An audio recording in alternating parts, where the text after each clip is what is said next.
जबकि ये जगविदित है, ये पूरे संसार सब मालूम है, हजारों साल से राम की यहां पर पूजा होती चली आ रही है।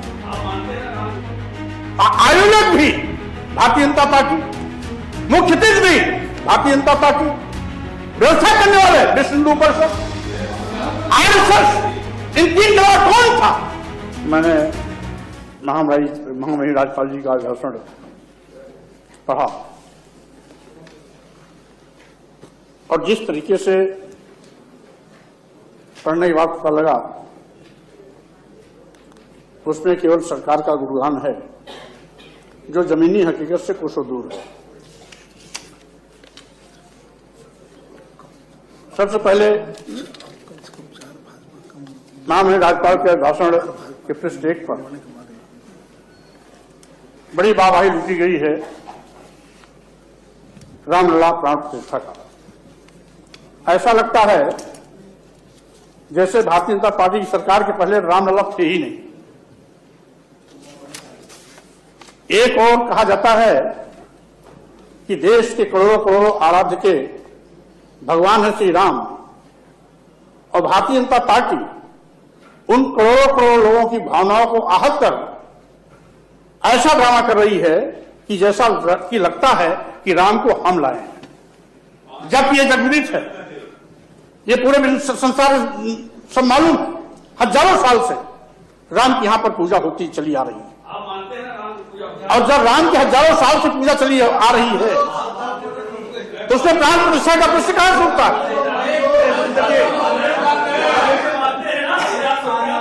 इसलिए माननीय महोदय, मैं आपके माध्यम से कहना चाहूंगा, पहले तो आप इस बात को सुनिश्चित कर लें व्यवस्था आपकी पीठ से चलेगी या व्यवस्था सामने बैठे हुए माननीय सदस्यों की ओर से चलेगी। आपने जब बोला तो मैं सुना आपको। आप लोग जब बोलते हैं तो धैर्य से मैं सुनता हूं। आप भी तसल्ली रखो, सुनने की भी क्षमता रखो।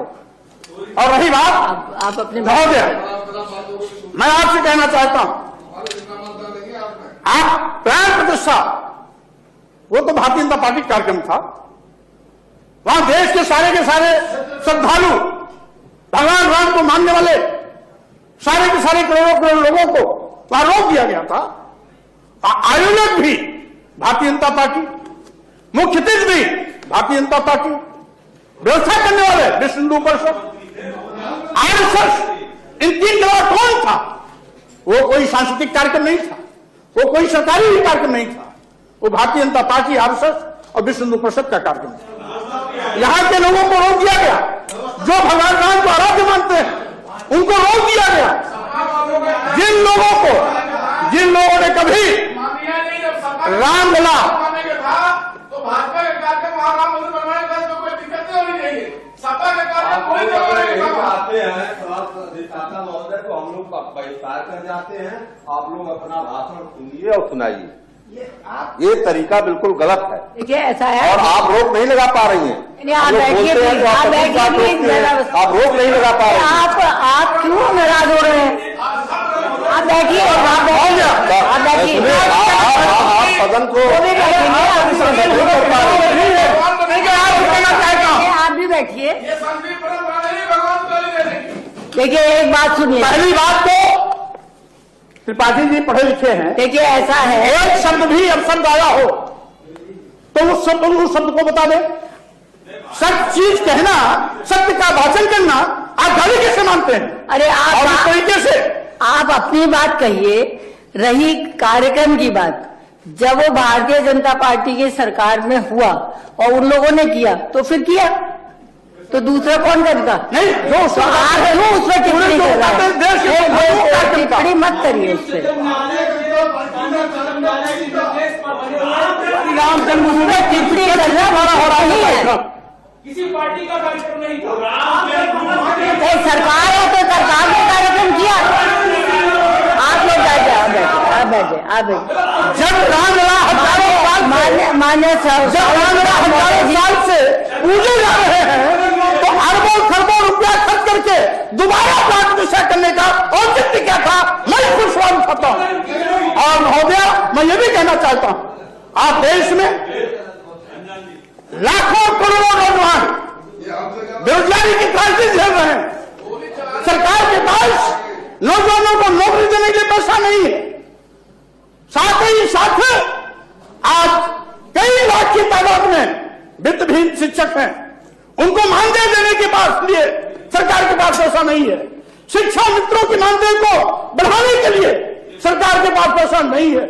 और यही नहीं, आज 69,000 शिक्षकों की भर्ती में जिस तरह से घोटाला हुआ, माननीय हाई कोर्ट के निर्णय के बाद भी यहां तक कि पिछड़ा वर्ग आयोग भारत सरकार यानी इन्हीं डिमोलिशन की सरकार का आयोग जिसने उसने कहा है कि इस पर 800 शिक्षकों की भर्ती में घोटाला हुआ, इनको तैनाती दिया जाए, आज तक तैनाती नहीं दी जा रही है। एक और ये कहते हैं और दूसरी ओर वहीं पर राज्य शिक्षा आयोग की बड़ी वाहवाही लूटते हैं। 3 साल हो गया, उसमें चेयरमैन नहीं है, सरकार के पास पैसा नहीं है। मदरसा शिक्षकों को मानदेय जो अभी तक मिल रहा था उसको रोक दिया गया, उनको देने का पैसा इनके पास नहीं है। लेकिन मैं कहना चाहता हूं, जो है उसको ये नकार करके फिर से प्रस्तुत करने की कोशिश कर रहे हैं। अरे जो हजारों साल से पूजा जाता है, हजारों साल से उस अयोध्या में राम की पूजा होती है, उसके अंदर प्राण प्रतिष्ठा का औचित्य नहीं है। यही पर महोदय विरोध कर रहे हैं, ये भी साथ में विरोध करता हूं। 2 शब्द ये क्लियर कर। देखिए, जिस दिन माननीय सर्वोच्च न्यायालय ने मंदिर बनाने का फैसला दिया, हम सभी लोगों ने, पूरे देशवासियों ने, किसी पार्टी का रहा हो, सबने स्वागत किया। उसी का काम हुआ। लेकिन प्राण प्रतिष्ठा कहां से आ गया? आप उस रामलाल बंधुला को जो छावनी में थे उनको ले जाकर वहां स्थापित करना चाहिए। प्राण प्रतिष्ठा कहां से आ गया? जो पहले से पूजा जा रहा है उसको प्राण प्रतिष्ठा कहां से? क्या राम निर्जीव हो गए थे? आप ये साबित करना चाहते हैं कि भगवान राम निर्जीव हो गए थे, निष्पाल हो गए थे? आप कैसे मानो?